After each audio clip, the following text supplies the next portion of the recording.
नमस्कार।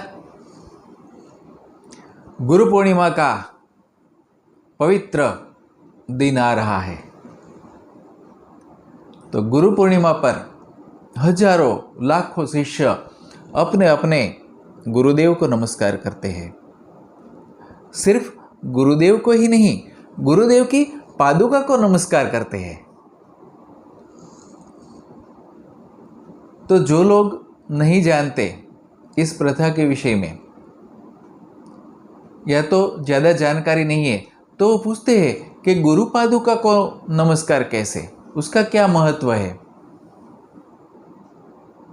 गुरु पादुका का महत्व समझाने के लिए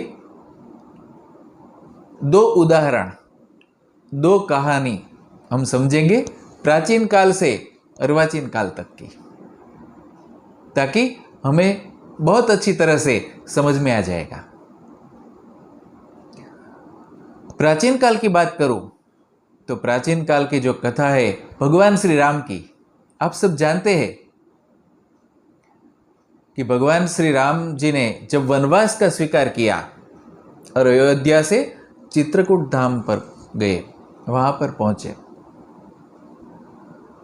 तो उनके छोटे भाई भरत जी को जब ये पता चलता है तो वो श्री राम जी को वापिस लेने के लिए जाते हैं कि भगवान श्री राम का राज्याभिषेक हो, भगवान श्री रामचंद्र ही राजा बने। उस भाव के साथ भरत जी मिलने के लिए जाते हैं चित्रकूट भगवान श्री राम के पास। बहुत अच्छा प्रसंग है, बहुत अच्छा वर्णन है। लेकिन प्रभु श्री राम वचनबद्ध थे। उन्होंने माता और पिता को वचन दिया था कि 14 वर्ष तक वनवास में रहूंगा। तो अपनी प्रतिज्ञा ना टूटे, माता पिता को जो वचन दिया है वो ना टूटे, इसलिए उन्होंने क्या किया, भरत का भी बहुत भाव था, बहुत भाव से वो लेने के लिए गए थे। तो एक बीच का रास्ता निकाला, दोनों की सहमति से, श्री भरत जी और प्रभु श्री रामचंद्र जी। तो क्या किया कि प्रभु श्री रामचंद्र जी की पादुका वो भरत जी को दी, और भरत जी अपने मस्तक पर रखकर वो भगवान श्री रामचंद्र जी की दोनों पादुका मस्तक पर रख दी और वो लेके अयोध्या गए। और अयोध्या में राज सिंहासन पर स्वयं नहीं बैठे, लेकिन राजा तो भगवान श्री रामचंद्र जी ही है। ये भावना करके भगवान श्री राम की पादुका, चरण पादुका, वो सिंहासन पर रखी और भरत जी स्वयं तापस्वेश धारण करके नंदीग्राम में रहने लगी, तपस्यारत जीवन जीने लगे, साधनारत जीवन जीने लगे और प्रभु श्री राम की प्रतीक्षा करते हुए अयोध्या का संचालन करने लगे। अयोध्या राज्य का राजा के रूप में भगवान श्री राम की पादुका।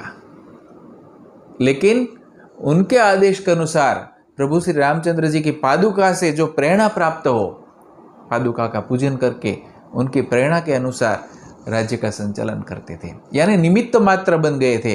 वो उनके लिए एक प्रभु कार्य था, प्रभु आदेश का पालन था, गुरु कार्य था। और इस प्रकार 14 साल तक ये चलाया राज्य। उसके बाद भगवान श्री रामचंद्र जी का आगमन हुआ। तो ये है पादुका का महत्व। तो क्या है कि भगवान जो है उनके देह के माध्यम से वाइब्रेशंस बहते रहते हैं, चैतन्य बहता रहता है। जो जीवंत सद्गुरु है उनको कहते हैं गुरुदेव, यानी परमात्मा का वर्तमान का माध्यम। परमात्मा जिस शरीर के द्वारा प्रकट हो रहा है, परमात्मा का चैतन्य बहता है जिस शरीर के माध्यम से, वो शरीर है गुरु का, इसीलिए उन्हें गुरुदेव कहते हैं। वहां पर से परमात्मा के चैतन्य की अनुभूति होती है, परमात्मा की प्रेरणा प्राप्त होती है। इस कहानी ये हमें बताती है कि भरत जी मिलने गए, यानी जीव है वो परमात्मा से मिलने जाता है, शिव को मिलने के लिए जाता है, उनको बुलाने के लिए जाता है। तो परमात्मा पहले अपना प्रतीक देते हैं, अपना माध्यम रूप, जहां अपना चैतन्य उनका स्टोर है। यानी कि जब हम परमात्मा की खोज करते हैं तो पहले हमें प्राप्त होती है सदगुरु, और सदगुरु का चैतन्य बहता रहता है वो सबसे ज़्यादा पैरों के तलवे में से, और वो स्टोर रहता है पादुका में से। तो पादुका सिर पर रखी हमें सतत भगवान का सानिध्य नहीं मिल सकता, या तो सदगुरु का सानिध्य सतत नहीं मिल सकता, लेकिन हम जहाँ पर भी अपना कार्य करते हैं वहाँ पर अपने हृदय सिंहासन पर, अपने सहस्त्रार पे परमात्मा का स्थापन करना चाहिए, गुरु की चरण पादुका का स्थापन करना चाहिए, और ऐसे साधनारत, ऐसे गुरु कार्य करते हुए, अपना कार्य करते हुए, संभालते हुए परमात्मा की प्रतीक्षा करना चाहिए। और जब समय आएगा तब परमात्मा के साथ पूर्ण मिलन हो जाएगा, प्रतीक्षा पूर्ण होगी, जीव के साथ शिव का मिलन। तो एक तो ये बात है। दूसरी बात, भगवान आदि शंकराचार्य जी ने गुरु पादुका स्तोत्र लिखा है, बहुत अच्छा स्तोत्र है, 9 श्लोक है। अगर उन पर बात करने बैठे, उनका विश्लेषण करने बैठे तो पूरा घंटा, 1-1.5 घंटा निकल जाएगा, तो वो हम अभी बात नहीं करते, लेकिन उदाहरण से समझते हैं। तो एक दूसरा उदाहरण अभी कुछ समय पहले का भारत का ही। भारतीय संस्कृति में गुरु पादुका का महत्व है, हिंदू धर्म में है, लेकिन इसके अलावा भारतीय संस्कृति में दूसरा उदाहरण देता हूं, वो है एक सूफी गुरु का।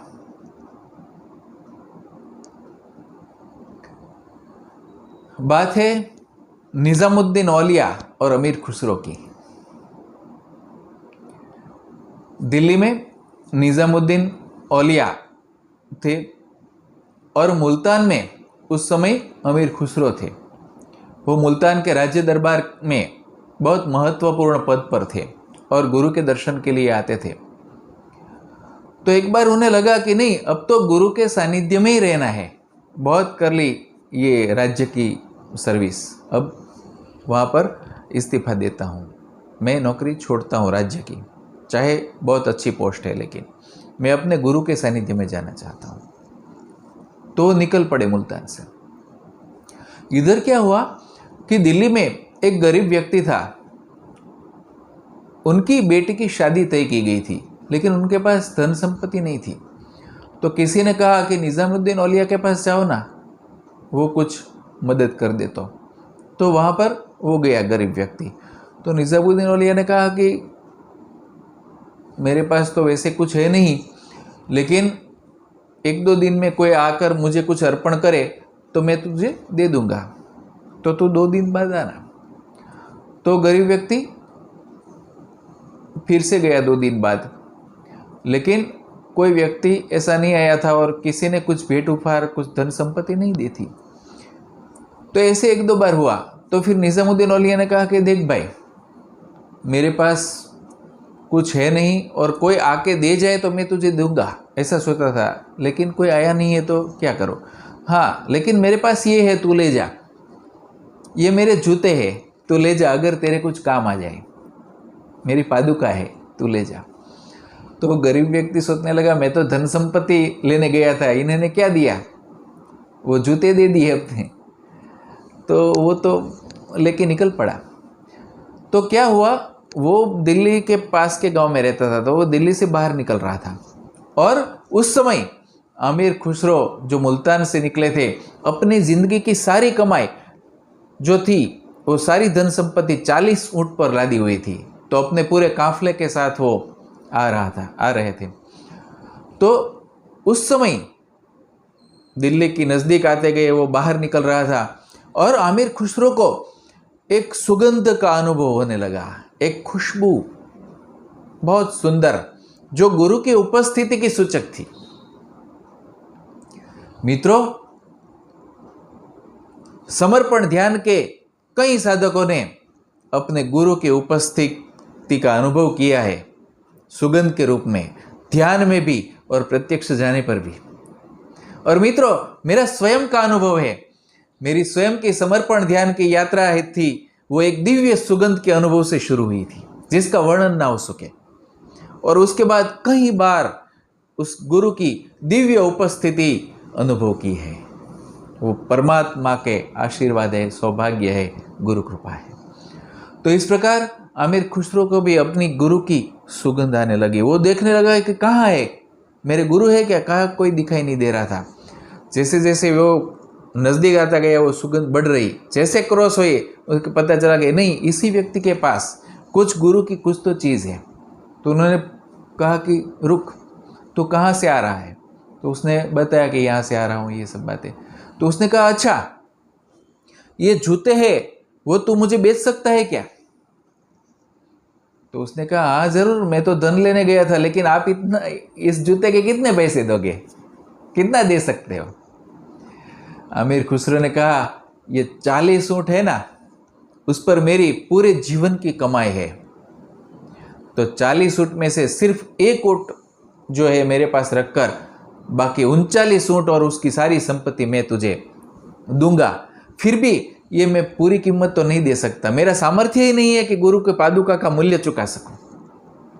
लेकिन तू देगा क्या इतनी धन संपत्ति में?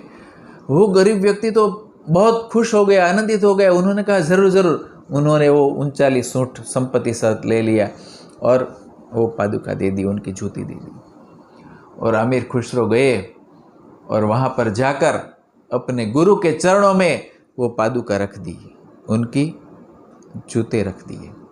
क्योंकि गुरु के जो चैतन्य है, उनकी एनर्जी है, उनके पैरों से निकलती है, तो पादुका में स्टोर रहती है, वहाँ रख दिया। निजामुद्दीन औलिया ने देखा और कहा कि खरीद के लाया क्या? तो उसने कहा कि खरीदने का तो मेरा सामर्थ्य कहाँ, फिर भी जो बन सकता था उतना सौदा किया। तो निजामुद्दीन औलिया ने कहा कितने दिए? तो उन्होंने कहा मेरी जीवन भर की संपत्ति थी, उससे ये खरीदा, इसमें सौदा किया। तो निजामुद्दीन औलिया ने कहा कि फिर भी सौदा सस्ता है। तो मित्रों, जैसे बात हुई ऐसा ही कबीर जी ने कहा है, संत कबीर जी ने, यह तन विष की बेलरी गुरु अमृत की खान, शीश दिए यदि गुरु मिले तो भी सस्ता जान। ये हमारा शरीर एक ऐसी बेल है जिस पर मृत्यु रूपी फल आते हैं, लेकिन जो गुरु है वो तो अमृत की खान है, अमृत तत्व उसकी खान है, वो अमृतत्व देते हैं। तो अगर हम अपना शीश देकर भी अगर गुरु मिल जाए, गुरु प्राप्त हो जाए, तो वो सौदा सस्ता है। और गुरु पादुका वो गुरु की एनर्जी स्टोर रहती है, उसका प्रतीक है। तो गुरु पूर्णिमा के दिन सभी गुरु भक्त साधक है वो गुरु चरण वंदना करते हैं, गुरु पादुका नमन करते हैं, और गुरु पादुका नमन के साथ अपना अहंकार, अपनी आसक्ति और अपना भूतकाल गुरु चरणों पे समर्पित करते हैं। और वहाँ उन्हें प्राप्त होती है सकारात्मक सामूहिकता, क्योंकि गुरु चरण में है सकारात्मक सामूहिकता। तो इस गुरु पूर्णिमा के अवसर पर आप जरूर गुरु चरणों पर गुरु पादुका के माध्यम से समर्पित होइए, नमन कीजिए, पूर्ण समर्पण के साथ आप जुड़ जाइए सकारात्मक सामूहिकता के साथ। आप पर गुरु कृपा बरसती रहे और आप सदैव आध्यात्मिक प्रगति करते रहो, ऐसी शुभकामना इस गुरु पूर्णिमा पर्व पर। बहुत बहुत धन्यवाद। नमस्कार।